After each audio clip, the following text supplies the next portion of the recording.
The New York Giants will feature one of the NFL's best secondaries in 2021. I'm very excited to watch the New York Giants in 2021 signing cornerback Adoree Jackson.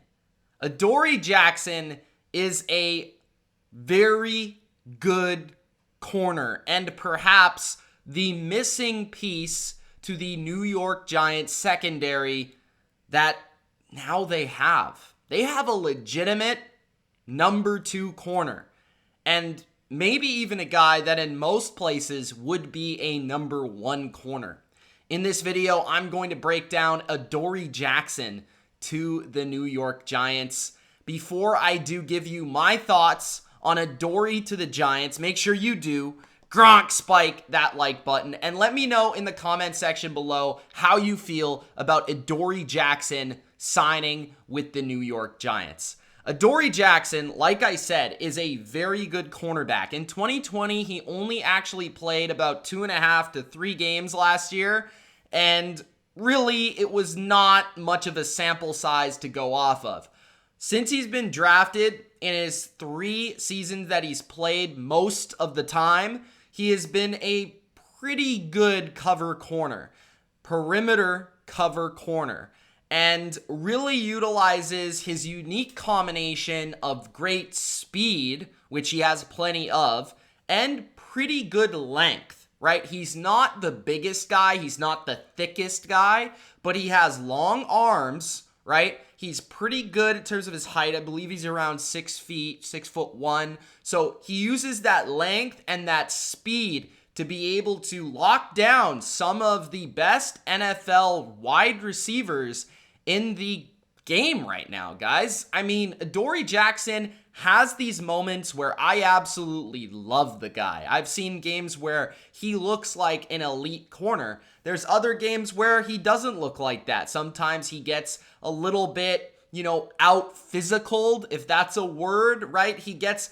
maybe a little bodied by a bigger, stronger wide receiver who can get inside of him and utilize their strength and their ability and their size and their contested catch ability. I think if there is a weakness to Adoree Jackson's game as a corner, it is the ability to play the ball, and you see that reflect in his numbers, right? In his interception numbers, just overall, he's not a massive playmaker at the corner position, but he's very good in coverage because he's always tight on his guy. It's tight window throws when you're playing Adoree Jackson, especially when it comes to man-to-man coverage. He is very good in man-to-man coverage, and that's primarily what the Giants are going to be playing. And that with that New England scheme, I feel Adoree Jackson does fit in well. What I'm fascinated to see with Adoree Jackson now, with James Bradberry on the other side, who's one of the league's best corners, you're going to have 2 legitimate number 1 type corners. So this is typical to what the Patriots would do in the past. So a lot of the times with Bill Belichick, right, because this defense with the Giants is a Patriot defense, so to speak, with a Patriot-made scheme, they are bringing similar coverages, systems, formations, and things that they do to the Giants, as we saw last year with Graham as the defensive coordinator and Joe Judge as the head coach. They have a similar philosophy to what Bill Belichick has in New England. So they love to play man-to-man, what Bill Belichick loves to do at the moment. And what they do often with those cover corners is they place them on players playing man-to-man that they feel they match up well against in one-on-one scenarios, right? So if it's, for example, James Bradberry and Adoree Jackson, and we'll throw in Logan Ryan as the nickel corner, but it could be a lot of different people this year as Xavier McKinney is coming back, the safety you drafted pretty early last year, I believe in the 2nd round. And then you also have Julian Love, who's kind of a jack-of-all-trades safety and nickelback as well. So you could have multiple nickels, multiple safety looks, and probably basically a 3 safety defense a lot of the times, a big nickel, so to speak, with the 2 perimeter corners on the outside. And then you'll mix in some of the depth guys depending on the matchups that you see. So if the Giants are going to be a primary man-to-man defense, that means James Bradberry is typically going to take the guys that are, okay, maybe more of the number one type, because you would say Bradberry's probably better. You've seen him do it in your system. He's performed at a high level. But I would say that Bradberry's more often going to take the guy that's bigger, stronger, more physical. I think James Bradberry is better with those type of guys. So, for example, it would be maybe he would take DeAndre Hopkins, right? Or he would take DK Metcalf, while actually Seattle's a great example. So DK Metcalf, you would lock him down with James Bradberry because that's a good matchup, right? Now Metcalf might have some speed advantage on him, but that's just a rare specimen that you have to deal with. But at the same time, James Bradberry could go toe-to-toe with his size, right? And then on the other side, if you're dealing with Tyler Lockett, a perfect guy to cover him is Adoree Jackson. So these are the type of games that Bill Belichick has played in the past with his corners, right? And this is what the Giants have now enabled themselves to do if they want to shift to more of a primary man-to-man team, which they were a little bit last year, but I think you could even count on more so this year because they really do believe in that cornerback depth chart and they are paying them to be those type of players. Here's the thing. A lot of Giants fans, are about the pass rush because that's what's brought you this success in the past. You're about the Michael Strahans, you're about the Justin Tucks and the Osi Umenyoras and of course, LTs. I totally understand that. But in this defense, I will let you know that the secondary is more essential to the success of this defense than the front. As untraditional as that sounds, that is the same way that I look at it as a Patriots fan, and that's how you should look at it as a Giants fan.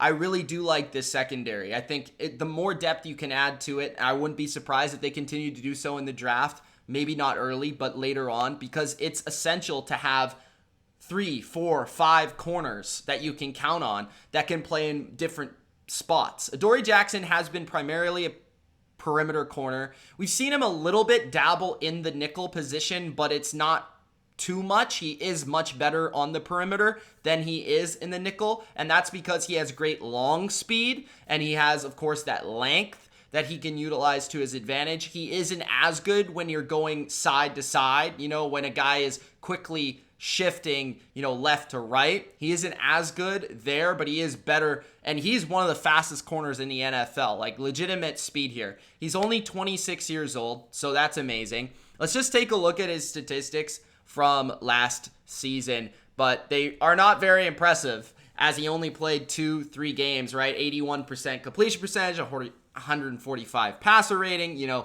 That is not very impressive. If you were to take a look at his stats from the last couple of seasons, his advanced statistics from 2019 and 2018, he allowed a 56% completion percentage in 2018, which might have been his best year of his career thus far.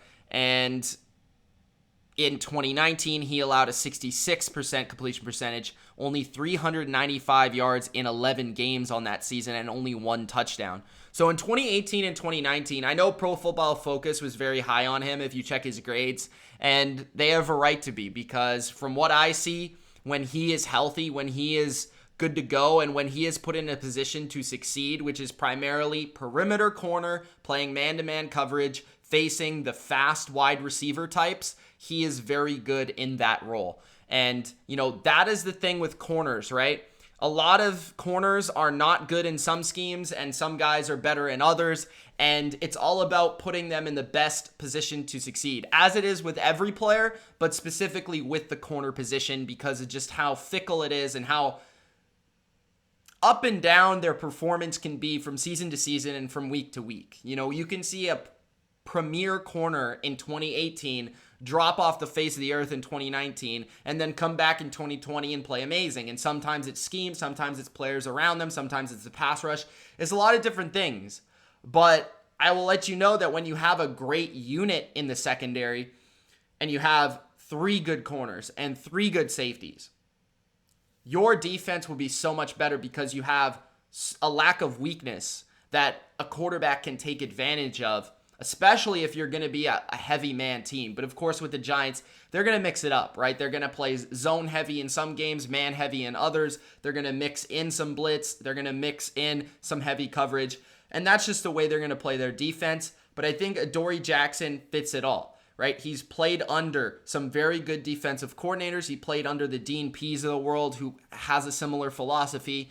I don't think it will be too far of a stretch for him to fit right in with the Giants very quickly.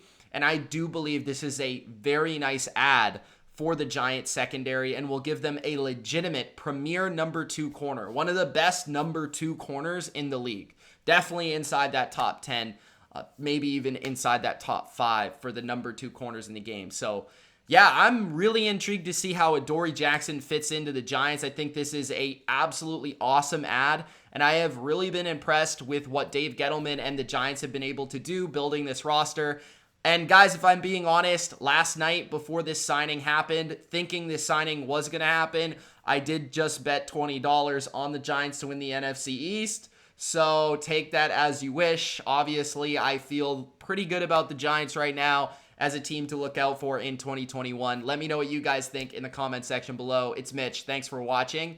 And let me know what you think about Adoree Jackson going to the New York Giants. Adoree Jackson, cornerback to the G-Men. It's Mitch. Thanks for watching. Make sure you do Gronk, spike that like button, and subscribe for more BLV.